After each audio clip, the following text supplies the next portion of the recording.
Sir యూరాలజీలో kidney stones అంటే ఏంటి? అసలు ఆ స్టోన్స్ ఎలా వస్తాయని చెప్పగలుగుతారా సార్? అవేంటంటే వాటర్ సరిగ్గా తీసుకోపోయే వాళ్ళలో ఎక్కువగా వస్తుంటాయి. ఈ స్టోన్ అనేది ఉంటే గనక పెయిన్ వస్తే ఎట్లా ఉంటుంది సార్ ఆ పెయిన్? ఎలా మనం దాన్ని డిఫరెన్స్ చేయగలుగుతాం?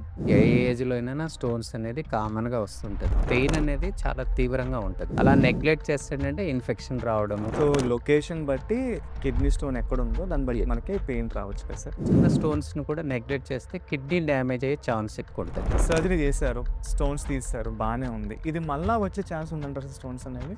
ఇవి పైనున్న చెప్పినవన్నీ జాగ్రత్తలు తీసుకోకపోతే మళ్ళీ వచ్చే ఛాన్స్ ఉంటది. పెయిన్ ఉంటది. అదేంటంటే చాలా తీవ్రంగా ఉంటది. ఓకే. లైఫ్‌లో ఒకసారి వస్తే మళ్ళీ ఆ పెయిన్ మళ్ళీ మర్చిపోలేము. ఈ స్టోన్ సంబంధించి సర్జరీ కాకుండా అంటే కొత్తగా ఏమైనా టెక్నిక్స్ ఉన్నాయా సార్ దీన్ని మేనేజ్ చేయడానికి? సో దానివల్ల ఏంటంటే కుట్టు కోత లేకుండా సర్జరీ అయిపోతుంది. పేషెంట్ రికవరీ కూడా చాలా స్పీడ్‌గా ఉంటుంది.